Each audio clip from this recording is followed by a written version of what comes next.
My name is Chuck Tatham. I'm the CRO at Densify. With me is Andrew Hillier, our CTO and one of the co-founders of the company. I usually present him as a wildly entertaining presenter, but then that makes him nervous and some performance anxiety. But he is a very provoking and entertaining speaker, so we're excited to have him today. He spends a lot of time talking to large enterprise customers, analysts, and doing a lot in the space. So he's very well versed on the topic today, and as a professional, has lived on both sides of the equation here that we're going to talk about. I will tell you that the Q&A or the chat is not so much the chat, but the Q&A console. You can enter questions at any point. We will endeavor to answer them at the end. And the session is being recorded. So if you like it or you have to leave early, God forbid, we will make that recording available for yourself or to share with others. So without further ado, Andrew, I will pass the floor to you. Thank you, Chuck, and thanks everyone for joining. And thanks for not giving me pressure to be funny, Chuck. Someday I'm going to do a whole webcast in just monotone, just to prove you wrong. I think it's a great topic, FinOps for engineers. I suspect the attractiveness is the engineers bit. I think FinOps, you said I've been on both sides of the equation, going back. This is a new equation. FinOps is a pretty new thing. How engineers interact with FinOps, are part of FinOps, this is all very new. And I'll try and give some insight into that. We have companies we talk to that are in various stages, and it's not even clear where the boundaries of FinOps are in a lot of cases. So I'm going to purposely I'm not going to define FinOps.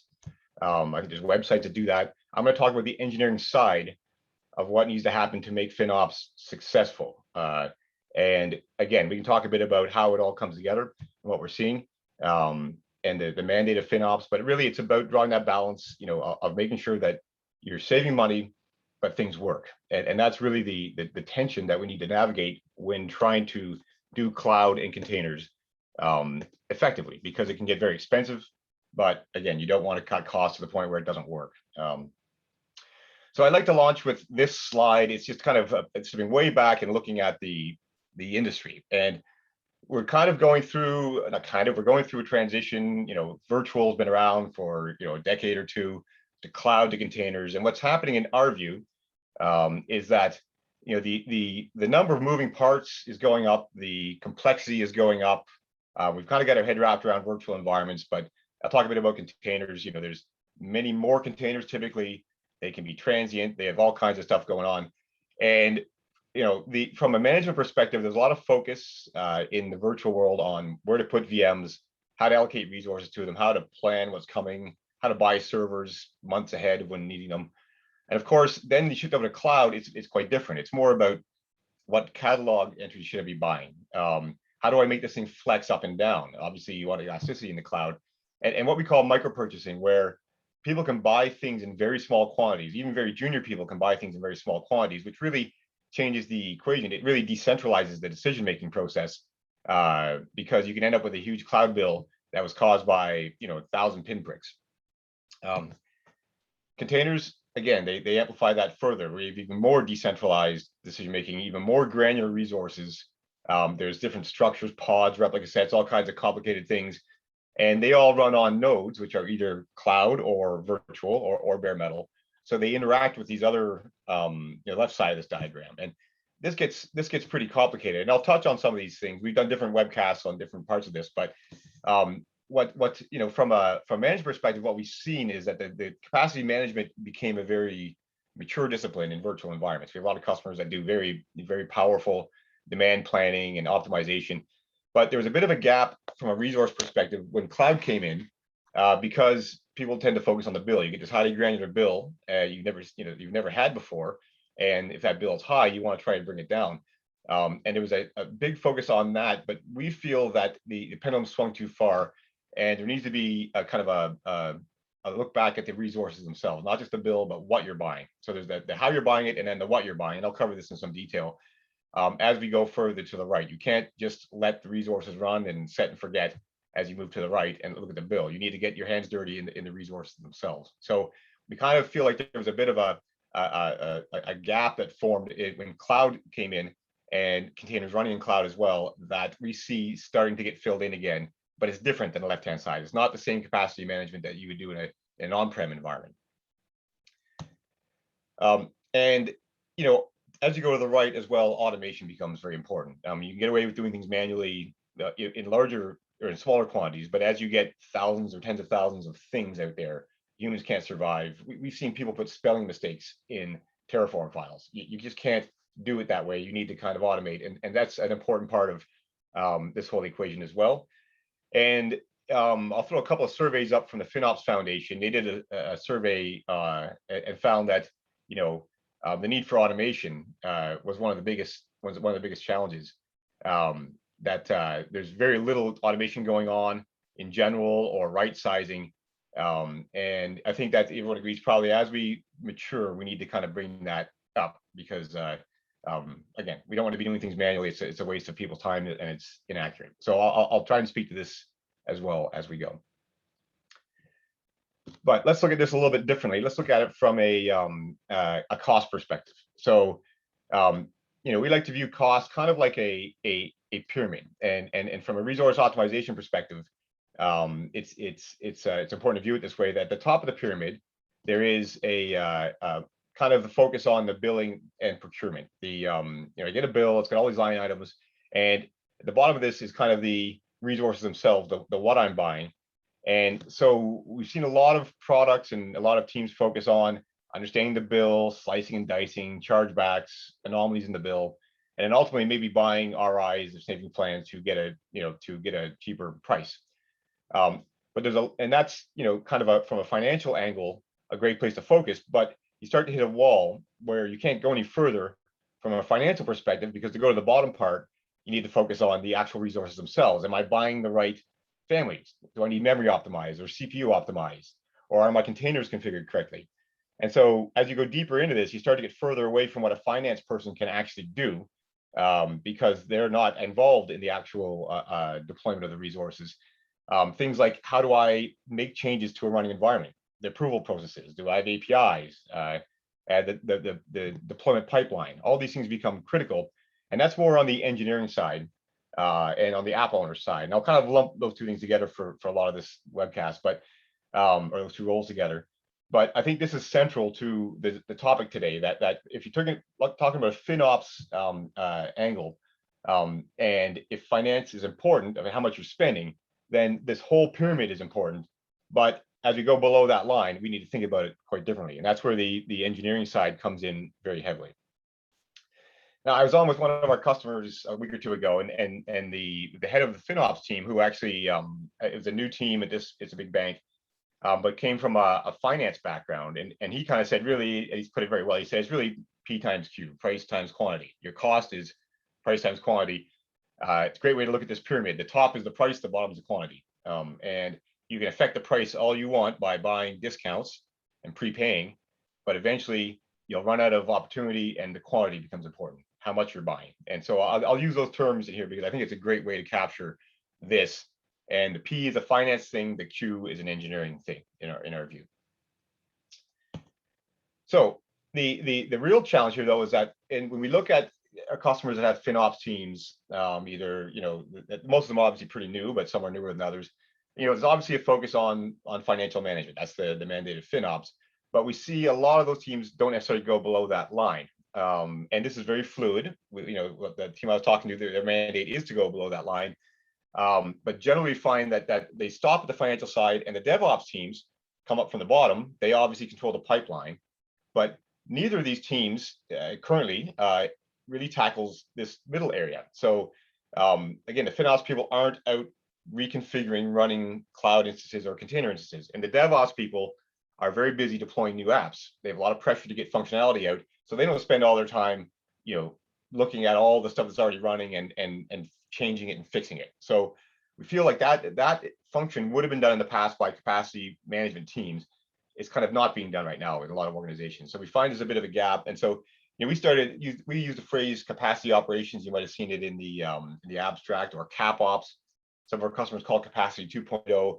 We feel that there's this invigorated there needs to be a reinvigoration of the resource side of the equation in here. Somebody needs to focus on this. We'll talk about at the end the who, whether it's FinOps or DevOps or who owns this. We can talk about that. But it's all very fluid right now. But this function of optimizing the resources needs to happen, and we find right now it's not happening. It's kind of, you need to work towards it from the outside.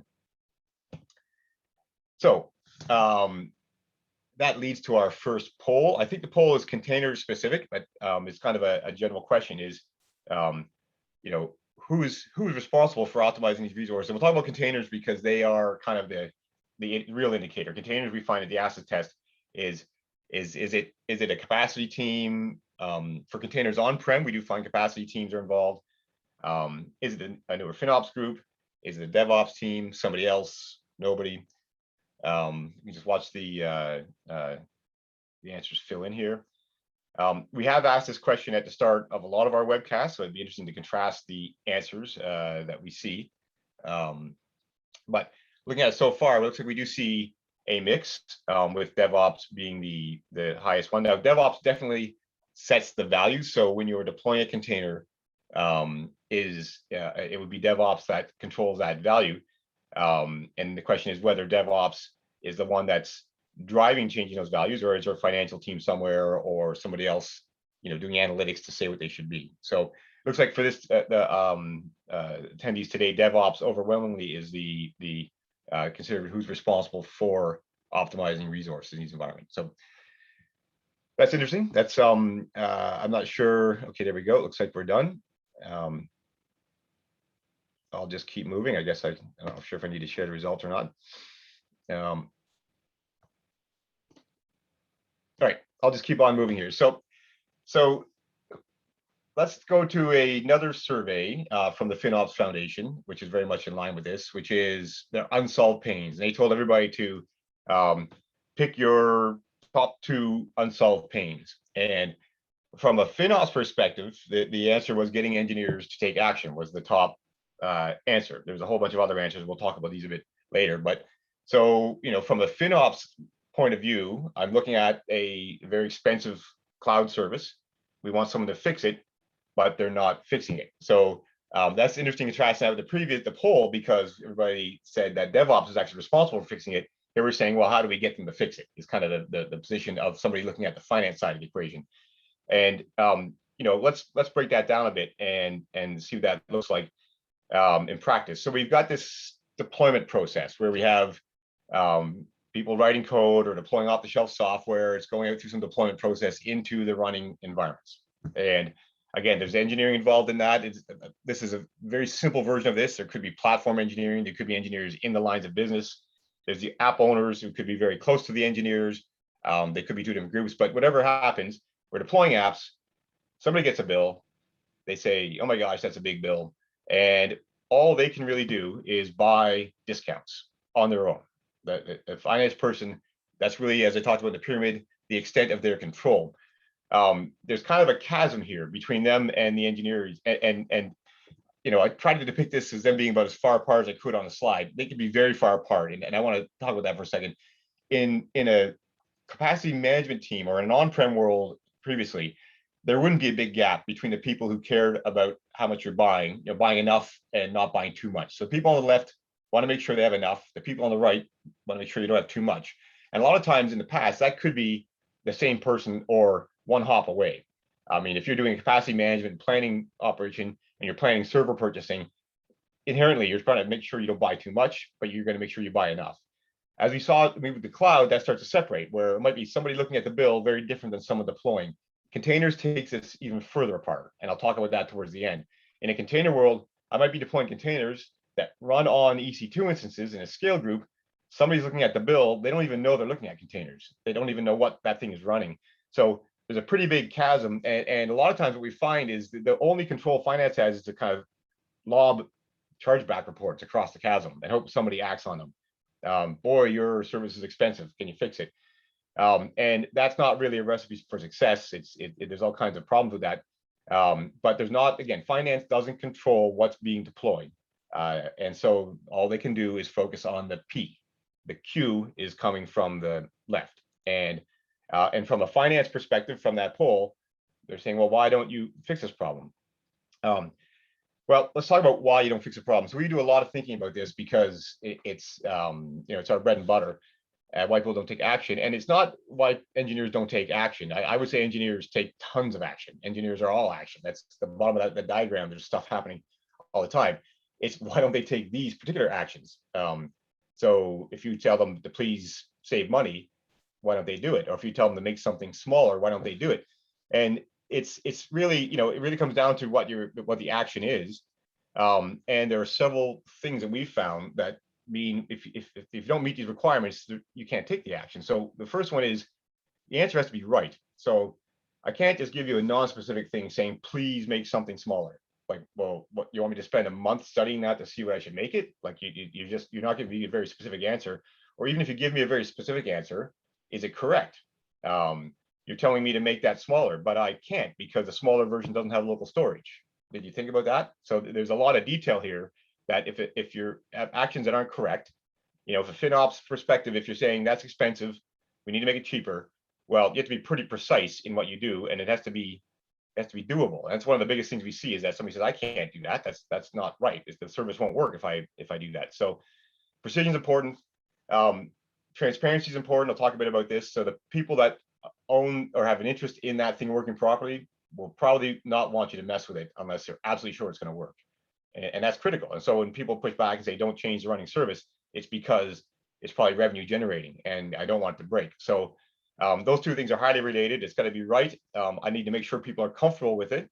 And ideally, it should go somewhere that makes it happen automatically. If not first off, then eventually it should go to the pipeline. You can't just go and manually tweak things. You should actually make sure it's declarative and it comes through the code. And I'll talk a bit about that as well. So what we find is that if you want to make changes from an engineering perspective to a running service, from a cost perspective or from any perspective, it needs to have these, have these three, or at least two of the three aspects. We need to make sure that it's something that we can actually do. So when we see people saying that they don't take action, engineers aren't fixing things, well, a lot of times it's because either it's not the right thing to do, or they don't know if it's the right thing to do, or they're too busy to do it manually. So let's talk a bit about the precision side of the equation. So if we've got an expensive cloud service and we want to make it cheaper, again, from a FinOps perspective, it's important to look at what the components of that thing are doing. Let's just say a cloud instance, what it's doing. So let's take all that raw utilization data, and what we do is figure out what's the meaningful patterns of activity in here. What's the busiest day? What's a typical day? What does actually do? And also using benchmarks, because not all cloud services, not all instances are the same performance. So if I'm running on something that's very fast, I don't want to move it to something that's very slow. So if we normalize all this data to benchmarks, here we can see, this particular workload is peaking out around between 6 and 7 a.m. at 21 benchmark units. And then throughout the day, from midday to the evening, it's not doing a whole lot. Then it kind of comes up again at around 9 p.m. So this is important because this might dictate what I run this thing on. If this is the workload, then I want to figure out what's the best thing to run it on out of everything that the provider offers. So, one thing is to understand the patterns. The other one is to understand what the supply side is. So, there might be hundreds of offerings from a cloud provider. And how do you find that exact right one for this workload? So it's a combination of the catalogs, the benchmarks, and rules. Because, how do I want that thing to perform? Maybe I don't want to use more than half the instance. Or maybe that thing's supposed to be idle because it's part of a failover pair. Or does it have the right IOPS? We had one case recently in Azure where there was a bunch of instances that were obviously barely doing anything from a utilization perspective, but you can't just make them smaller because the instance had 4 NICs. And if you went smaller, it would only have 2 NICs. So policy is very important. We need to look at the detail in here to figure out what can I do. And in this case, it might be, well, you're running on an M4 large, you're better off on a medium burstable based on your workload pattern and all of these different considerations. And that has to be correct. So there's 2 sides of this. From a performance perspective, we want to optimize the performance of what's happening here by choosing the right thing. And from an efficiency perspective, we also want to choose something that's not ridiculously expensive. And those two, the tension between those two, but doing this right lets you kind of walk that line of that tension, saying, I can save you a ton of money and it'll actually work better at the same time. Or I can move you to something newer. There's a newer thing out that you should be using that's cheaper and faster.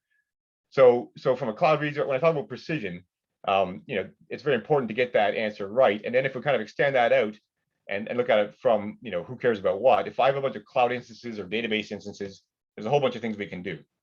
We can make them bigger, we can make them newer, we can make them different. A lot of times that will also make them work better. And so from an engineering perspective, that's great. Those things could also make them cheaper at the same time, or we can make things smaller, turn them off. So there's a whole bunch of operations in the cloud that will affect cost and performance. And again, we need to walk that balance that either appeal to a financial type or appeal to the engineering and app owner roles. So from a database or an instance perspective, there's things we can do. Scale groups are very important. We do a lot of R&D on scale group optimization because it's similar. Scale groups are usually composed of a bunch of instances. But again, we can make the nodes different. We can make them bigger, smaller, newer, different. A big one we see is your CPU optimized, you should be memory optimized, or vice versa. So it's not that you're running the wrong number of them. You're running the wrong type of thing. You're buying the wrong stuff. So again, back to that Q, the quantity side, doesn't matter how many RIs I've purchased. If I'm running the wrong nodes types in my scale groups, it's going to probably incur unnecessary cost. Also the scaling, how big is the scaling? Should I be running on twice as many small instances or half as many bigger instances? All these things, we do simulations on this to kind of come up with the answers, because that drastically affects both the cost and the performance of what's running on them, and the warm up time and all these things. So from a cloud perspective, instances, scale groups, and then of course containers. And I'm not going to go into a lot of details on containers today. We've done one entire webcast on container optimization, but they usually run on scale groups that are made up of instances, and they have requests and limits. And I'll talk a bit more about this in a minute. So we need to optimize the resource side of the equation for the containers, and we need to do that in a way that is expressed in terms of the pods and deployments and clusters and namespaces. Even just determining the initial values for containers is a huge problem. So all of these things are kind of strategies for optimizing resources that are very engineering centric. Again, a financial person they benefit from it, but they can't possibly do it. So when we look at the kind of the bigger FinOps context, all of these things become very important to FinOps. The question is, how do you do it? Who does it? And how do you make that happen? How do you get from having a high bill to making all this happen? And again, the first step is to make sure that you are doing it precisely with the right answers. You're getting the right answers. And so here's an example of a cloud analysis. I won't go into all the details, but the rows of this table are different instances that have different recommendations. So we're saying make the top one newer. We can make one smaller. One of them should be a different type of instance. One's okay, and then the red one, it should be bigger. And so if we drill in on this one, here we see that the workload, the utilization is just going above our comfort zone here from policy. So, rather than having it just clipping at the top or being at risk, we're saying, let's put it on a bigger instance. We can also at the same time put it on a different type of instance. So sometimes this is not double the price. It only might be a bit more expensive because again, newer instances have faster benchmarks. So we take all that into account. So we can say, let's make this one a bit bigger. And very importantly, it's safe to do it because we're looking at all the granular technical aspects saying, yeah, we are going to a different hypervisor generation, but that's okay for this app. Or our IOPS are okay. Or I mentioned again, the number of NICs. So leave no stone unturned. We need to make sure this can be done. If I'm going to say, go from this instance type to that instance type or go smaller, it's absolutely useless if you can't do it. It's just noise. And we've had customers say, yeah, I'm using some product and I have a database full of recommendations I can't take. So this is the part that says, no, you can take this recommendation. It's actually correct. And I'll come back to that in a minute. So a lot of detail, even when it comes to something that looks simple, like making an instance bigger. A lot of times it's not so simple. You need to correct. And you need to also make sure that you account for all your RIs, because I might go offside and go to an instance type that I don't have RIs on. And so it might actually become more expensive as I do it. So again, a lot of considerations just to basically come up with a doable recommendation. And I'll stop. And I'll stop on cloud for a second. I'll circle back to that. Containers, like I mentioned, we've done entire webcasts on containers, so we can provide details on that if you're interested. But the way containers generally work is I've got a scheduler that will run containers or pods on nodes in a cloud context. In the Amazon context here, it's usually in a scale group. So I give it a manifest of what I want to run, and I give it the requests and limits in millicores and megabytes. And what happens is people don't know what to set these values to. Like this is very abstract. How many millicores do I give a container? Again, I did an entire webcast just on how hard that is to come up with these numbers. So people come up with numbers, they try their best, they probably err on the side of being big. And so we have these workloads that run that have a certain utilization. That's the Tetris block is kind of the utilization symbolically. And the dotted line is the allocation. And usually you end up giving the containers more resources than they need because you don't know what they need. So I'm going to give you 1,000 millicores, even though you might only need 500 millicores. So we give all the pods and all the containers request values and allocations. And what we've seen in almost every customer that we have, we've done a lot of container analysis across customers, is that what happens is, from a cluster perspective, we give out all the resources to the containers. So I'm running these pods and containers, and I've given out 80–90% of the resources. So I have a cluster of nodes, and all the resources are earmarked for the containers, but they're not being used by the containers. Utilization, oddly, comes in around 7–8%, and almost, I mean, about 90% of the environments we analyze are around 7 or 8% utilization. So I've given out all these resources to these containers, but they're not using them. And the problem is, and I won't elaborate on this too much today, we're giving out real resources, not virtual resources. If I give a container 1,000 millicores, it gets a CPU. It doesn't share that CPU. I can't give out the same CPU to somebody else. I've given it to that container. So when I give out all the real resources to workloads, there's no overcommit. It's just, I've just given out all the resources. So this causes the utilization to be very low. There's a lot of stranded capacity, and the cost is very high. So I'll just pause there for a second. So we give out too much resources to the containers. It means that all these nodes are running because I have to fulfill the resource requests. They're not doing anything. Somebody gets a bill from the cloud provider that has a ton of EC2 instances that cost a lot. And they say, wow, I think that's running my containers. Containers are expensive. They must be expensive, which is kind of silly. Containers aren't expensive. They're nothing. They're just like a process on a laptop. It's how you use them. But when you don't run many processes per laptop, laptops can be very expensive. So this is getting to a bigger disconnect where we're technically deploying resources into an environment. It runs on nodes. Somebody gets a bill for the nodes, and they're a mile apart. Like people may not even know that that's running containers. They don't know what on earth this is. It's just a really expensive cloud service. And we see this again and again. And then people might say, we need a chargeback service for containers because they're so expensive. And that may be true, but that's not really the heart of the problem. The problem is you're giving all the resources out and not using them. And so this is an example of a container analysis. These rows are different containers. It's different than cloud analysis because they have requests and limits, and they can be in different structures. These are some deployments here, some pods. But if we zoom in on one of them, we see here, this is the CPU pattern, and the request and limit is at the same value. And what we're saying is that's never good. That means basically you're not having any overcommit at all. You should bring the request down and put the limit up.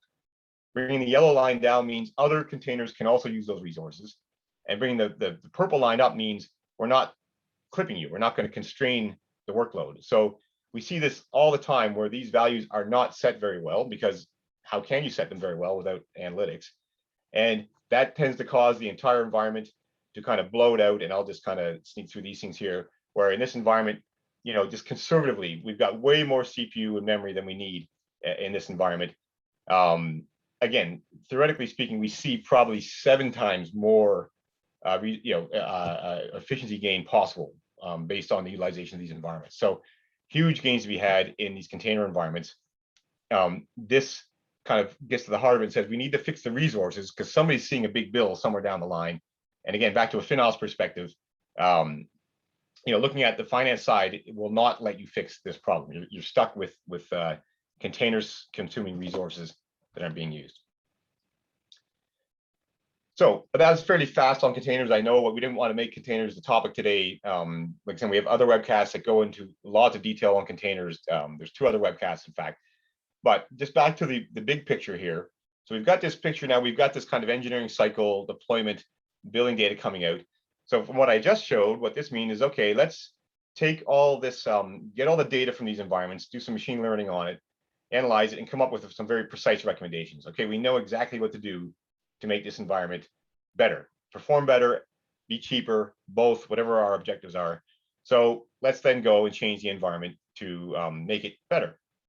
And this might be the way you would do it in a VMware environment, where I'm going to go back and just change whatever's running, but you can't do this in cloud and container environments.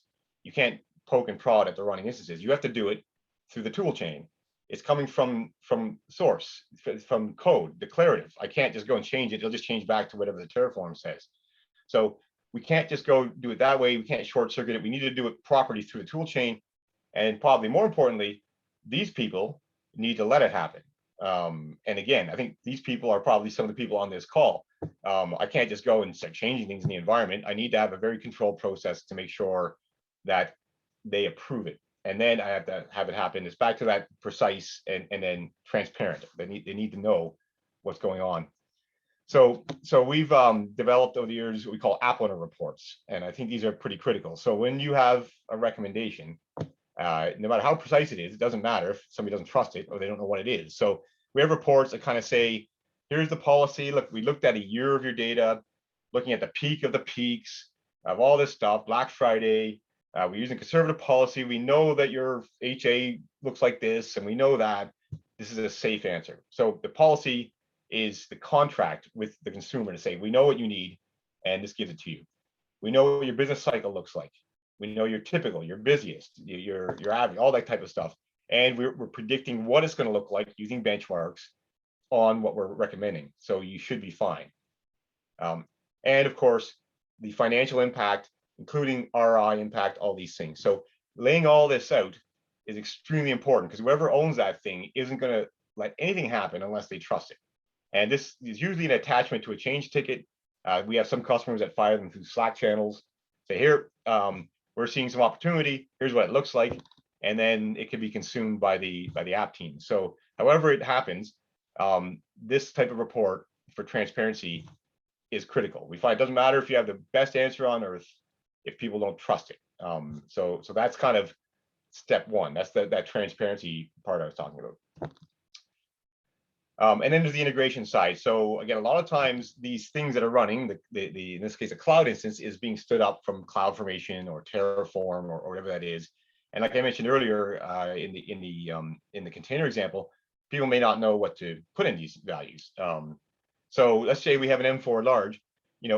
Ironically, a lot of people hard code this into the Terraform. Even though it's code, they're hard coding the resources. They're probably wrong.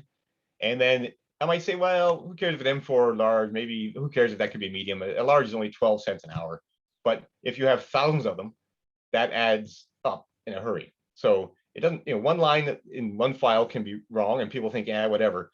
But again, we've seen customers where in aggregate, this adds up to millions of dollars. So there's all kinds of reasons why you don't want to put these values in like this, hard code them in these files. So with the precise answer we're talking about, you can also just replace this with a line of code and say, well, we know we have the right answer and we know it doesn't happen until it's approved. So we can just embed that in the code and have it happen automatically. And we call that optimization as code. And so we find that this is actually not a hard sell, because most of the people writing these files don't really have time to think about resources. They'd rather be focused on other aspects of the app deployment or functionality. So if you can say, look, we'll take that off your hands, it's going to happen automatically. That's usually a win-win all around. And again, it's very important that this only happens when approval occurs. So if you picture approval happening, and then this line of code lights up and makes the change, it happens very smoothly. Back to containers, that's a cloud example. Containers are even more interesting because this actually happens in multiple steps. So, and again, I know I'm probably going fast through the container stuff, but if anybody's interested, we can certainly provide a link to the slower version of the container world. But in the container world, if I go and change the resource, if I analyze all the workloads of all the containers like I showed, and I correct these numbers up or down, oftentimes it's down, but it could be up as well. Then what happens is Kubernetes will redeploy the containers on the next cycle with more rational request values. So we're not asking for a whole lot of resources. We're asking for the right amount of resources for the workload. And when you do that, Kubernetes will then automatically run more on each node. Kubernetes works great. It will schedule just fine unless you give it garbage in. So if you give it better answers in, it runs on fewer nodes, and boom, automatically we have a big efficiency.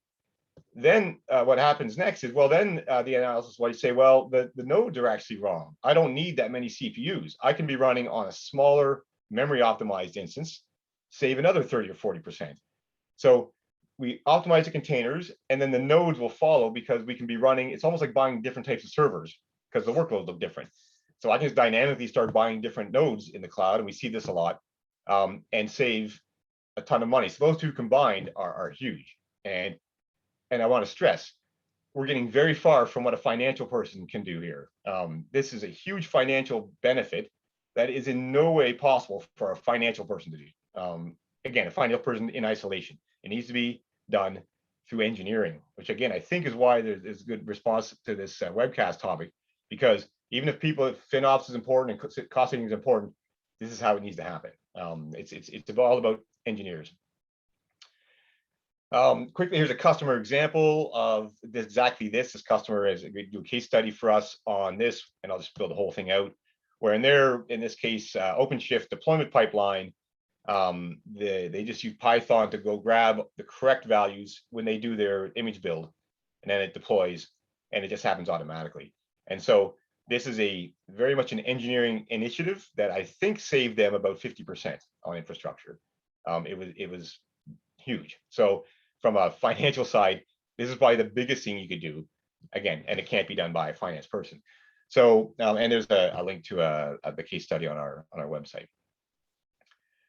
So talk about cloud, we talked about containers. Let's just kind of bring it all back together here. So we were left off here. We've got this ability to learn, analyze, come up with recommendations. We can't just do them straight back. What has to happen is we need to generate different types of artifacts, generally speaking, human readable artifacts, machine readable artifacts. The human readable is what people use to say, okay, I get it. I'll agree to do that. And then machine readable then goes back into the pipeline saying, here's exactly what everything should be. When there's an approval on it, then go ahead and make it happen. It's kind of self-optimizing. And so we've now come full circle. We've used the data machine learning to kind of pragmatically come up with a way to make things better that will actually work. Things get better. A new bill is generated. It's lower. Finance is happy. So they can control the P by buying RIs and savings plans.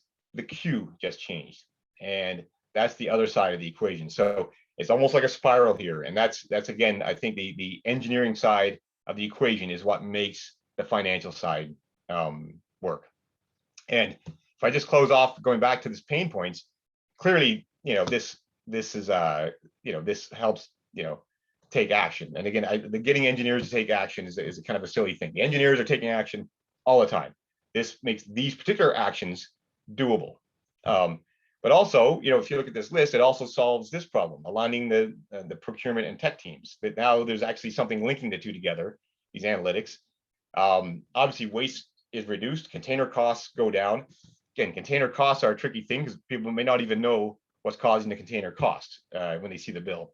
So, and again, there's a laundry list of things. So we were able to hit off almost half the things on this list by kind of doing this property from a kind of a FinOps, or what we call capacity operations, but kind of a FinOps, DevOps combo perspective. Which leads to the final poll, and that's kind of the end of my content, and then I'll hand it over to Chuck. So Daniela, if you can bring up the poll. And it's really about kind of about everything I've discussed. How well do you think your organization does this? And so is there a complete disconnect, like engineers just deploy stuff and somebody else gets a bill and is disconnected? Is there some chargeback or sharing? Is there analytics being done? Is there some visibility into the resource side?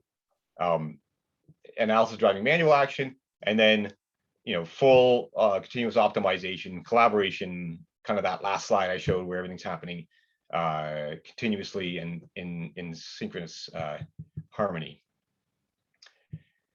And it looks like it's good there's no complete disconnects, because that would be, I think there probably were several years ago. Hopefully we're past that. And by the way, just sharing reports and rankings can get you quite far. I mean, we see customers that share rankings of efficiency between, based on analytics, sharing top 10 lists of spenders, things like that. If they include what to do. If they're non-specific, we find they don't necessarily work very well. If they have recommendations in them, they do, which is kind of that fourth line. So I think it's an interesting, I think it's still settling down here, but I think that's an interesting set of results. And Chuck, I think, I'll hand it back to you. Thanks, Andrew. Just a reminder, you can ask questions of Andrew or even comment, provide insights. Always good to hear from people through the Q&A console in the Zoom meeting controls. Thanks very much, Andrew, for the content. Let's just give a second more. I don't know if she shared the poll, but okay. And we can just go to the wrap-up slides quickly. Over the years, we've referred to this kind of thing almost in supply chain terms. And,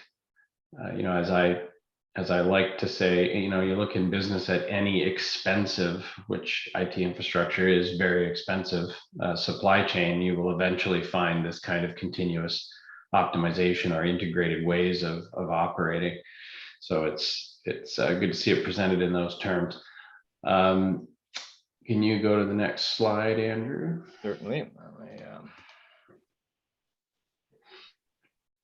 Just some information for people. If you aren't aware of the FinOps Foundation, they do have training specific to this topic, FinOps for engineering. The QR codes here just take you quickly to those pages if you like. It's also quite a vibrant community. I may be stating the obvious to people that have joined today, but check out the FinOps Foundation. It's not only useful from a content perspective, but there are Slack groups and ways to interact and work with your peers. They do a very good job of keeping vendors and selling out of the picture. So you can participate there without feeling like you're being set upon. If we go to the next slide, we did want to point out a coming webinar in September around these similar themes.